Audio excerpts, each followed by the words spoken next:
आज का टॉपिक है standard 10th maths chapter number 3 pair of linear equations in two variables. तो आज हम एक स्टैंडर्ड 10th का एक नवा चैप्टर स्टार्ट कर रहे हैं। चैप्टर नंबर 3 जो है एनसीईआरटी टेक्स्ट बुक का pair of linear equation in two variables. तो सबसे पहले इस जो हेडिंग है उसका मतलब समझते हैं। तो जैसे अपने को पता है पैर का मतलब क्या होता है? जोड़ी। मतलब यहाँ पे जनरली कोई भी क्वेश्चन होगा तो वहां पे हमारे पास जनरली दो इक्वेशंस होंगे। कितने होंगे? दो। लीनियर इक्वेशन, अब देखो इक्वेशन का मतलब क्या होता है सबसे पहले अपने वो समझते हैं। जैसे फॉर एग्जांपल इक्वेशन का मीनिंग होता है टू इक्वलाइज। इक्वेशन का मतलब क्या होता है? To equalise. मतलब यहाँ पे हमारे पास जो भी अलजेब्रिक एक्सप्रेशन होगा, जैसे अपने को पता है कि अलजेब्रिक एक्सप्रेशन में से दो चीज निकली है, पॉलिनोमियल और इक्वेशन, बराबर। तो जो इक्वेशन होता है वो हमेशा किसी से हम उसको कंपेयर करता है, मतलब किसी से उसको इक्वल करने की कोशिश करते हैं। और इक्वेशन कैसा है हमारा? लीनियर। कौन सा इक्वेशन है? लीनियर। तो अगर आपको याद हो सेकंड चैप्टर के स्टार्टिंग में हमने देखा था फर्स्ट वीडियो में कि अगर लीनियर होगा तो उसकी डिग्री क्या होती है? 1। डिग्री क्या होती है? 1। क्वाड्रेटिक की 2, क्यूबिक की 3। तो वैसे ही यहाँ पे हमारे पास क्या होंगे बेटा? लीनियर इक्वेशंस होंगे, और वो भी कितने? टू वेरिएबल्स, मतलब दो अलग अलग वेरिएबल। कितने होंगे? दो अलग अलग वेरिएबल। तो सबसे पहले हम लोग इसके स्टैंडर्ड फॉर्म से शुरू करते हैं। तो देखो standard form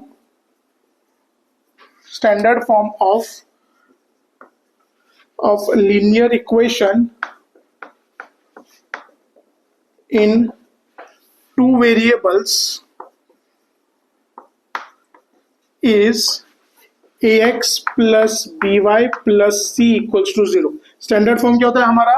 ax plus by plus c equals to 0। देखो linear equation in two variable. तो देखो यहाँ पे x जो है वो हमारा पहला वेरिएबल है, y जो है वो हमारा दूसरा वेरिएबल है। x क्या है? हमारा पहला वेरिएबल, y क्या है? हमारा दूसरा वेरिएबल। अगर आप x की पावर देखो तो कुछ भी मेंशन ना करी हो तो हमेशा क्या कंसीडर करते हैं?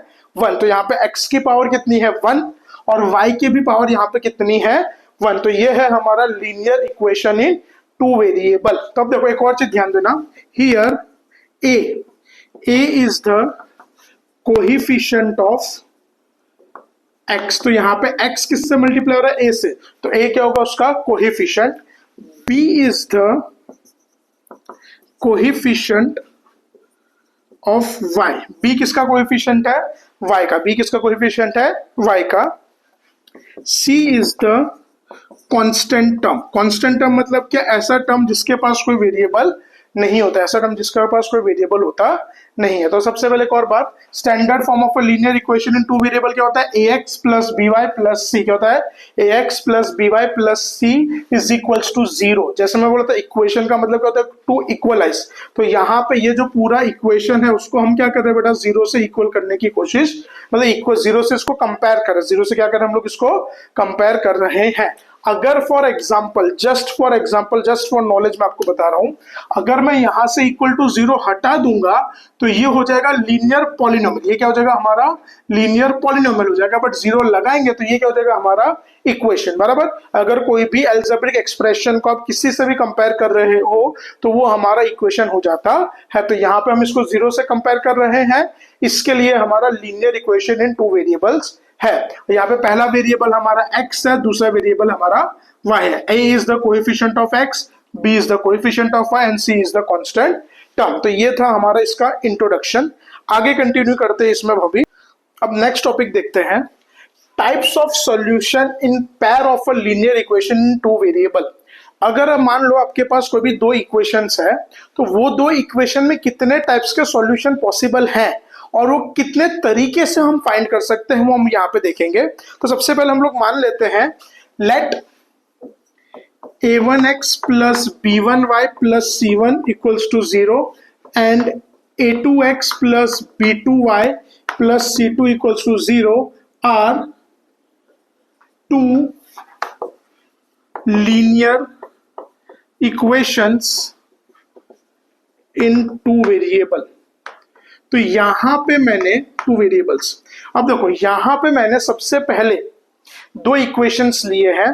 पहला इक्वेशन मैंने क्या लिया है? a1x plus b1y plus c1 equals to 0। दूसरा क्या लिया है मैंने? a2x plus b2y plus c2 equals to 0। अब ये दो इक्वेशन में ऐसी कौन कौन सी कंडीशन होगी जिसमें कितने टाइप्स ऑफ इक्वेशन हो सकते हैं? तो देखो पहली कंडीशन, पहली कंडीशन क्या होती है, if a1 upon a2 is not equals to b1 upon b2। मान लो ऐसी कोई भी कंडीशन आती है जहां पे हमारे पास कोई भी दो इक्वेशन है जहां पे हम a1 और a2 का रेशियो लेते हैं और b1 और b2 का, दोनों का रेशियो लेते हैं और सेम नहीं आता है, तो then it is a unique solution. उसको हम लोग क्या बोलेंगे, हमारा एक यूनिक सॉल्यूशन बोलेंगे। क्या बोलेंगे उसको, यूनिक सॉल्यूशन। यूनिक सॉल्यूशन का मतलब वहां पे x की भी आपको एक वैल्यू मिलेगी और y की भी एक वैल्यू मिलेगी। और ग्राफ किसका कैसा होगा, the graph will be graph नहीं होगा, यहां पे लाइंस बोलते, क्या बोलते हैं इसको अपने, lines. The lines will be intersecting each other at one point। मतलब ये जो दो इक्वेशन है, अगर आप वो दोनों इक्वेशन की लाइंस बनाओगे, ग्राफ पेपर के अंदर आप अगर लाइंस बनाओगे तो वो दोनों लाइन, जैसे मान लो कि ये आपकी पहली लाइन हो गई L, ये दूसरी लाइन हो गई L, तो वो दोनों लाइन एक दूसरे को इंटरसेक्ट करेगी और जहां पे इंटरसेक्ट करेगी वहां पे उसका सॉल्यूशन सेट होगा x, y, बराबर। तो देखो अगर दो इक्वेशन है, पहला इक्वेशन आपके पास क्या है, a1x plus b1y plus c1 equal to 0। दूसरा इक्वेशन है आपके पास a2x plus b2y plus c2 equal to 0। अब यहाँ पे ये दोनों इक्वेशन के बीच में तीन कंडीशन होती है। पहली कंडीशन क्या होती है कि अगर a1 अपॉन a2, मतलब इसका a1 और इसका a2 का रेशियो लेते हैं और b1 और b2 का रेशियो लेते हैं और वो सेम नहीं आता है, दोनों का रेशियो अगर सेम नहीं आता है, then it is a unique solution. वो क्या होगा, यूनिक सॉल्यूशन। यूनिक सॉल्यूशन का मतलब क्या, कि वहां पे x की भी एक वैल्यू आएगी और y की, मतलब x की खाली एक ही वैल्यू आएगी और y की भी खाली एक वैल्यू, की एक से ज्यादा वैल्यू पॉसिबल नहीं होगी। और अगर वही दो इक्वेशन को मैं लाइंस ग्राफ में रिप्रेजेंट करूंगा तो उसकी लाइंस क्या करेगी, एक दूसरे को इंटरसेक्ट करेगी एट अ पॉइंट। कहां पे करेगी, intersecting at a one point, बराबर। तो ये पहली कंडीशन थी। दूसरी कंडीशन हम लोग देखते हैं, if a1 upon a2 is equals to b1 upon b2 but not equals to c1 upon c2। मतलब यहाँ पे a1 upon a2 का रेशियो सेम है, a1 upon a2 का रेशियो निकाला, b1 upon b2 का, ये दोनों का रेशियो सेम है, बट c1 upon c2 का रेशियो सेम नहीं आ रहा है, then it is a no solution. मतलब यहाँ पे आपका कोई भी सॉल्यूशन पॉसिबल नहीं है। मतलब यहाँ पे x की भी कोई वैल्यू नहीं आएगी, y की भी कोई वैल्यू नहीं आएगी। The lines will be parallel to each other.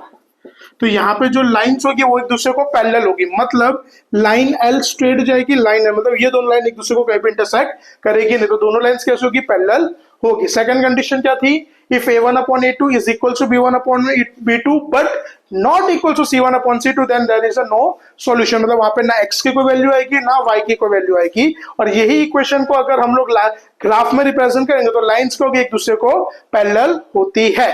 Last condition देखते हैं, तीसरी कंडीशन। लास्ट कंडीशन देखते हैं हम लोग, तीसरी कंडीशन। तीसरी कंडीशन में क्या होता है, if a1 upon a2 is equals to b1 upon b2 is equals to c1 upon c2। मतलब अगर आप रेशियो ले रहे हो तो a1 upon a2 का रेशियो, b1 upon b2 का रेशियो, c1 upon c2 का रेशियो, मतलब अगर तीनों का रेशियो आपका सेम आता है, तीनों का रेशियो कैसा आता है, सेम आता है, then it is a many solution. It is a many solution का मतलब क्या, यहाँ पे x की भी इनफाइनाइट वैल्यूज आ सकती है और y की भी इनफाइनाइट वैल्यूज आएगी। आप जितनी सपोज करोगे उतनी उसकी वैल्यू आती जाती है। फिर the lines are coincident. Lines कैसे बेटा, कोइंसिडेंट मतलब क्या, दोनों लाइन सेम होगी, एल भी लाइन वही होगी, एम लाइन भी वही, दोनों लाइन एक दूसरे के ऊपर से पास होती है, तो उसको अपने क्या बोलते हैं, कोइंसिडेंट लाइंस कहते हैं। तो हमने तीन कंडीशंस देखी। पहली कंडीशन हमने क्या देखी, a1 upon a2 is not equal to b1 upon b2 then unique solution, और उसका ग्राफ कैसा होगा, इंटरसेक्टिंग लाइंस। फिर दूसरी क्या देखी, a1 upon a2 equal to b1 upon b2 but not equal to c1 upon c2, तो वहां पे क्या होगा, नो सॉल्यूशन, जिसको हमने देखा लाइंस क्या होती है, पैरेलल। तीसरी कंडीशन हमने देखी, a1 upon a2 equal to b1 upon b2 is equal to c1 upon c2, तो यहाँ पे क्या होगा, मैनी सॉल्यूशंस होगा और लाइंस कैसे होगी, कोइंसिडेंट, दोनों लाइन सेम होती है। ठीक है, तो यहाँ पे इसका टॉपिक खत्म होता है।